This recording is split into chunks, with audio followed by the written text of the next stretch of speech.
light cones are almost as important as relics are in Honkai Star Rail, and it's no surprise because it has a similar system to Genshin. And what makes it really awesome in this game is that you're actually able to get some amazing 5-star ones early on, and I was able to get one maxed level already. And for the video, I'm gonna go ahead and do one multi on Jing Yuan's banner. I was not planning on summoning for him, and I'm still not. I'm saving for Kafka in 1.2, but I would not mind getting Shu Shang, so we'll see if I can get her, or maybe some Ting Yun in March 7th dupe. So let's do one multi. Let's see if I get a 5-star from this. That would be crazy, but I'm not guaranteed pity anyway. Come on, give me the luck though. Give me the luck.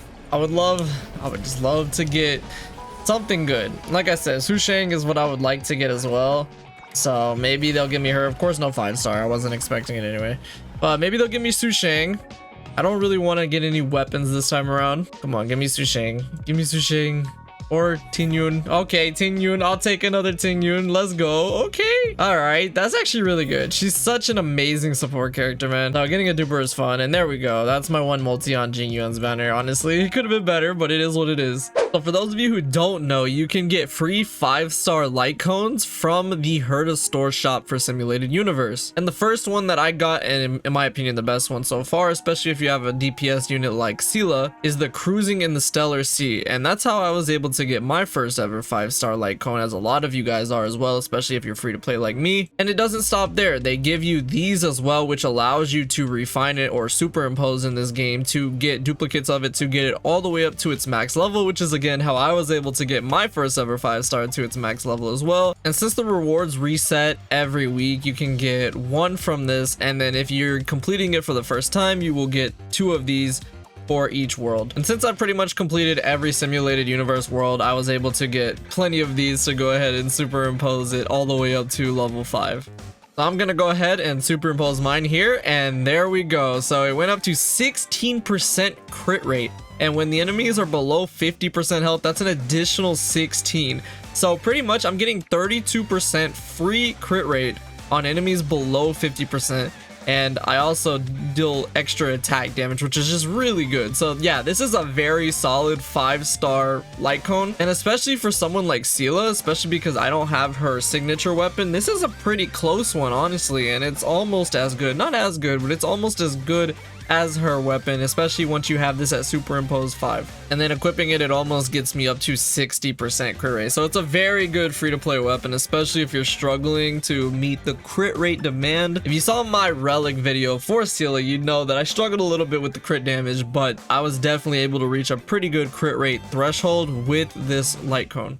Now that I have difficulty 3 unlocked for the Echo of War with Cocolia, I want to see how my fReeStyLE will hold up now, especially because I'm thinking that she's going to be doing some big damage with the weakness on Cocolia. And this is pretty much the team I honestly use for a lot of my content in the game, is just having Bronya boost up my fReeStyLE. And one thing that's really nice about this is it really makes up for a lot of the damage that I'm missing out on, since I kind of got shafted on artifacts. Like even just right now with the limited crit damage that I already have, I'm already boosting it up almost 50%, which is really good. And my Bronya doesn't even have like a super high amount of crit damage. She only has about 160.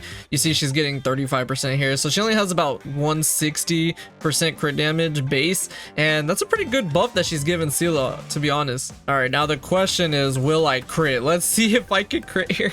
Almost 60% crit rate. You would think I would. It's like a 50-50 chance. We didn't. Of course we didn't crit, man. But I also brought along Serval, which I like to use on this, and then I have Natasha for the heals. Although Japard, I might bring Japard too on this, just because his tank is so crucial. And I haven't actually defeated it yet on this difficulty, so I don't know if I'm gonna get smacked. Honestly, my team still needs to be built quite a bit more. And of course, fReeStyLE does have the weakness increase on this boss, which is why I like farming it with her. But honestly, this is one of, if not my favorite bosses in the game. And what I love doing with fReeStyLE here is I love boosting her up with Bronya, and even though I'm out of skill points, I can still go ahead and destroy something like that, and then it allows me to attack again, which is really nice. All right, come on, let's see the crit this time. Please crit, please.